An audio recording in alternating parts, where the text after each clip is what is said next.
ഇവർ പറയുന്നത് എന്താ, ദേശഭക്തി ഗാനമാണ് ഗണഗീതമെന്ന്. ഞാനൊരു വിദ്യാർത്ഥിയാണ്, കേരളത്തിനകത്ത് ഒട്ടേറെ വിദ്യാർത്ഥികൾ പഠിക്കുന്നുണ്ട്.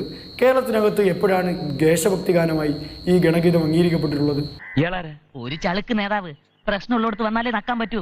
ജോർജ് കുര്യന്റെ ഒന്നും പ്രസ്താവന കേരളത്തിലെ മാധ്യമങ്ങൾ കൊടുക്കരുതെന്ന് അഭ്യർത്ഥിക്കുന്ന ആളാണ്. എന്താ കാരണം അറിയോ?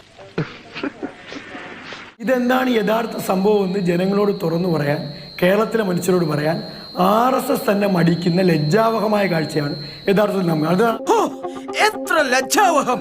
കേരളത്തിൽ മറ്റേതെങ്കിലും തരത്തിൽ വർഗീയത പറഞ്ഞാൽ ക്ലച്ച് പിടിക്കില്ലെന്ന് ബോധമുള്ളപ്പോൾ RSS ബുദ്ധിപരമായി ഇതൊന്നുമില്ലാത്തൊരു ഗാനം തയ്യാറാക്കിയിരിക്കുന്നു. ഈ ഗാനത്തിന് കുഴപ്പമുണ്ട്. ഇവിടെ ഒരു കുഴപ്പമില്ല മുക്രി. കേരളത്തിലെ ജനങ്ങൾ വർഗീയമായി ചേരിതിരിവിനെ അംഗീകരിക്കാത്തതും പ്രോത്സാഹിപ്പിക്കില്ലെന്നും ബോധ്യപ്പെട്ടുകൊണ്ടാണ് സംസ്കൃതത്തിലെ ഗണഗീതത്തിൽ തൊയേ ഹിന്ദു ഭൂമിയെ വരികയും മലയാളത്തിലേക്ക് വരുമ്പോൾ അത് വരാതിരിക്കുകയും മൊത്തം പൊളിക്കേണ്ടി വരും. ഇയാൾ എന്തൊക്കെയാണോ ഈ പറയുന്നത്? അതുകൊണ്ടാണ് ഗണഗീതം ട്രാൻസ്ലേറ്റ് ചെയ്ത് വന്നപ്പോൾ അതിൽ ഹിന്ദുഭൂമി ഇല്ലാത്തതെന്ന്. ഗണഗീതങ്ങൾ പലതുണ്ട്, ഒന്നാമത്തെ കാര്യം. രണ്ടാമത്തേത്, ഈ നമസ്തേ സദാവത്സലെ എന്ന് പറയുന്നത് ഒഫീഷ്യൽ പ്രയർ ആണ്. ഒഫീഷ്യൽ പ്രയർ ആണ്, അത് ഗണഗീതമല്ല, ഒഫീഷ്യൽ പ്രയർ ആണ്. കാര്യങ്ങളൊക്കെ കൈവിട്ട് പോയല്ലോ. RSS നടത്തുന്ന സ്കൂളാണിത്. ഈ സ്കൂളിൽ പഠിക്കുന്ന കുട്ടികൾക്ക് സ്വാഭാവികമായി നിർബന്ധിതമായി ഇവർ പഠിക്കേണ്ടി വരും.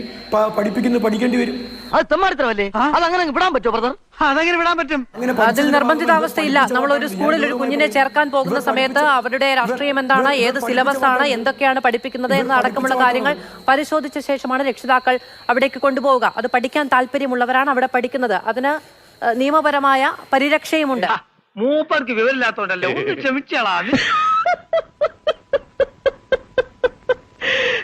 CPM-കാരെയും കോൺഗ്രസ്സുകാരെയും താങ്കളെപ്പോലുള്ള ആളുകളെയും വിഷമിപ്പിക്കുന്ന വരി ഏതാണ്? ഈ രാജ്യത്തുള്ള ഏതെങ്കിലും ഒരു പൗരനെയോ രാഷ്ട്രീയ പാർട്ടിയെയോ മത സാമുദായിക സംഘടനകളെയോ ഭാഷാ സംസ്ഥാനങ്ങളെയോ ഒരാളെ വേദനിപ്പിക്കുന്ന ഏതെങ്കിലും ഒരു വരി മാധു ഇതിൽ ഏതാണ് ഉള്ളത്? അതിനാണ് ഇവരിങ്ങനെ നെഗളിക്കുന്നത്. ഏത് വരിയാണ് ഇവർക്ക് അസ്വസ്ഥം ഉണ്ടാക്കുന്നത്? ഒന്ന് തുറന്നു പറയാവര് എന്ന് ചോദിച്ചാൽ എന്ത് പറയാങ്കി പറഞ്ഞു കൊടുക്ക്. ഇത് RSSന്റെ ഗണഗീതമാണോ അല്ലയോ? ഇപ്പോൾ ജോർജ് കുര്യൻ പറഞ്ഞു ഞാനൊരു ശാഖയിലും പോയിട്ടില്ല, എനിക്കൊരു ഗണഗീതവും അറിയില്ല എന്ന്. അപ്പോൾ സ്വാഭാവികമായിട്ടും എനിക്കറിയേണ്ടതിൻ്റെ ആവശ്യകതയില്ല. ഞാൻ കേട്ടിട്ടുള്ളത് ഇത് ഗണഗീതമാണ് എന്നുള്ളതാണ്. അങ്ങ് ഔദ്യോഗികമായി പറയാൻ കഴിയുന്ന, ആധികാരികമായി പറയാൻ കഴിയുന്ന ഒരാളാണ്. ഇത് RSSന്റെ ഗണഗീതമാണോ അല്ലയോ? ഒറ്റ വീക്ക് വെച്ചുണ്ടല്ലോ. ഇതാണ് വലിയ ഇല്ലാത്തതും കൈന്നിട്ട് കാച്ചു എന്നൊക്കെ പറഞ്ഞത്. ഇതൊന്നും ഇല്ലാത്തല്ല, ഉള്ളത് തന്നെ ആണെന്ന കാര്യത്തിൽ എന്തിനാ മാധു നിങ്ങൾക്കൊരു തർക്കം? ആരെങ്കിലും നിഷേധിച്ചിട്ടുണ്ടോ? എന്തിനാ ഈ ചോദ്യം? അതെ, ആ സമയത്ത് അന്നസറി ക്വസ്റ്റ്യൻസ് ചോദിക്കരുത്. പകരം ഈ രാജ്യത്തെ ട്രെയിനിൽ കയറുന്ന ആളുകൾ പാട്ടുപാടാൻ CPM-ന്റെ ആഫീസിലും കോൺഗ്രസിന്റെ ആഫീസിലും ഒക്കെ മുൻകൂർ അനുമതി തേടിയിട്ട് വേണം പാട്ടുപാടാൻ. ഒരു പാട്ട് പാടാൻ സ്വാതന്ത്ര്യമില്ലേ വീട്ടില്? ഈ രാജ്യത്തെ രാഷ്ട്രത്തെ ഒരുമിപ്പിക്കുന്ന, രാജ്യത്തിന്റെ രാജ്യസ്നേഹം തുളുമ്പുന്ന വഴികൾ എവിടെ നിന്നായാലും അത് സ്വീകരിക്കും. രാജ്യസ്നേഹിയാണല്ലേ. വന്ദേ ഭാരതിന്റെ ഉദ്ഘാടനം RSSന്റെ പരിപാടിയോ BJPയുടെ പരിപാടിയോ ഏതെങ്കിലും ഒരു രാഷ്ട്രീയ പാർട്ടിയുടെ രാഷ്ട്രീയ പരിപാടിയോ അല്ല. അത് ഒരു ഔദ്യോഗിക സ്വഭാവമുള്ള കേന്ദ്ര സർക്കാരിന്റെയും സംസ്ഥാന സർക്കാരിന്റെയും സംയുക്തമായ ഉത്തരവാദിത്വത്തോടു കൂടി നടക്കുന്ന ഒരു ഔദ്യോഗിക പരിപാടിയാണ്. ഔദ്യോഗിക പരിപാടിയിൽ RSSന്റെ ഗണഗീതം പാടുന്നതിൽ അനൗചിത്യമുണ്ടോ ഇല്ലയോ? അല്ല, ഇവിടുന്ന് എന്താണ് ഉദ്ദേശിക്കുന്നത്? എല്ലാവർക്കും, ഒരു വിദ്യാലയത്തിൽ പഠിക്കുന്ന എല്ലാ കുട്ടികൾക്കും അറിയാവുന്ന, അധ്യാപകരടക്കം ഒരുമിച്ച് ചൊല്ലുന്ന ഒരു പാട്ട്. അത് ക്ഷണിക്കപ്പെട്ട അതിഥികൾ പാടുകയും ഇവിടെ റെയിൽവേ അത് പങ്കുവെക്കുകയും ചെയ്യുന്നു. അതോടുകൂടി അതിനൊരു ഔദ്യോഗിക സ്വഭാവം ഉണ്ടാവുകയാണ്. മാധു, നമ്മൾ ഈ ചർച്ച തുടങ്ങിയിട്ട് എനിക്ക് തോന്നുന്നു അരമണിക്കൂറിലധികമായി. നമ്മൾ ഇതുവരെ ചർച്ച ചെയ്തിട്ട് ഈ പാട്ടിനകത്ത് രാജ്യവിരുദ്ധമോ മതേതര വിരുദ്ധമോ ഈ രാജ്യത്തെ ഏതെങ്കിലും ജനതയ്ക്ക് അസ്വസ്ഥമുണ്ടാകുന്ന ഒരു വരി ഉണ്ടെന്ന് ചൂണ്ടിക്കാണിക്കാൻ സാധിച്ചോ? ആവശ്യമില്ലാത്ത കാര്യത്തിന് അവിടെ നിന്ന് എന്തിനാ കയറി ഇടപെടുന്നത്? ഇതൊന്നും കാണുന്നത് എനിക്ക് ഇഷ്ടമല്ല. പൊതുനിരത്തെ മനുഷ്യർക്ക് മനപ്രയാസമില്ലാതെ യാത്ര ചെയ്യാനുള്ളതാ. അതിന്റെ പേരിൽ എന്ത് നടപടിയാ മാധു നമ്മൾ തുടക്കാൻ വേണ്ടി പോകുന്നത്? ആരെയാണ് പേടിപ്പിക്കുന്നത്? ഇവിടെ ഈ രാജ്യത്തെ ജനാധിപത്യവും മതേതരത്വവും ഈ രാജ്യത്തെ വൈരുദ്ധ്യാത്മകതയും ഒക്കെ നിലനിൽക്കുമ്പോൾ ആരെയാ മാധു പേടിപ്പിക്കും? ഞങ്ങൾ രണ്ടാളും പറയുന്നത് വിശ്വസിച്ചാൽ മതി. അതിനപ്പുറം ഇങ്ങോട്ട് പറയുമ്പോൾ ശരിക്കും വേണ്ട.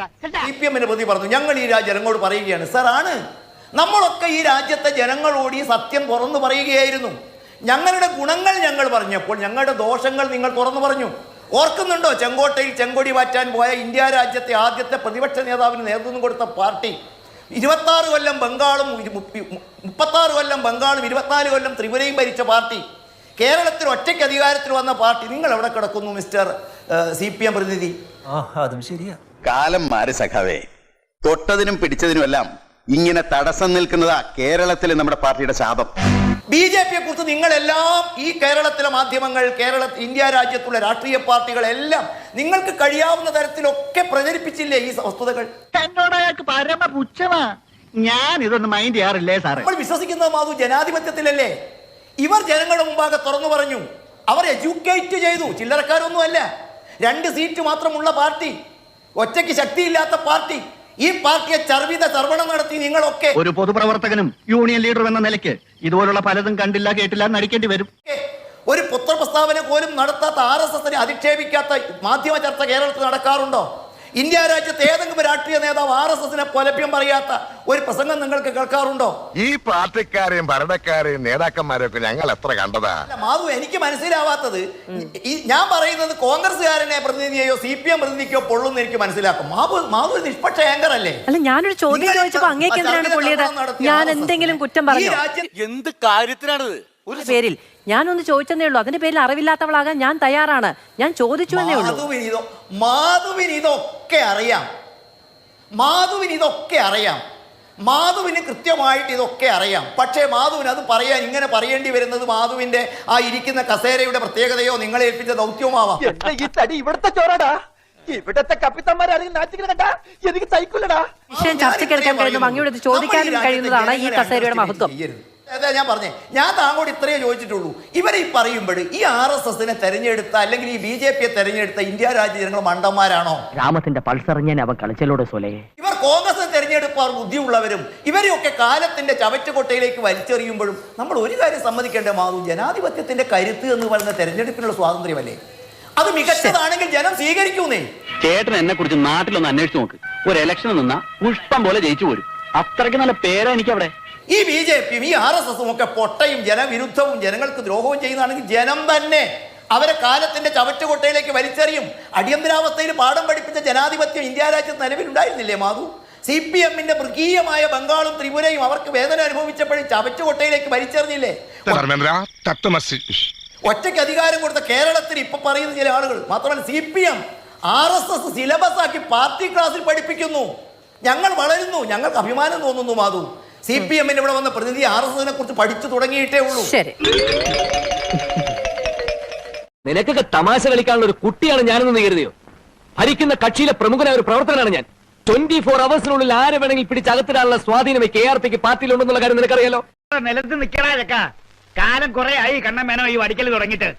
നീ ഏത് അടവെടുത്ത് വെട്ടിയാലും അതിന് മറുപടി കണ്ണമ്മേനോന്റെ കയ്യിലുണ്ട്.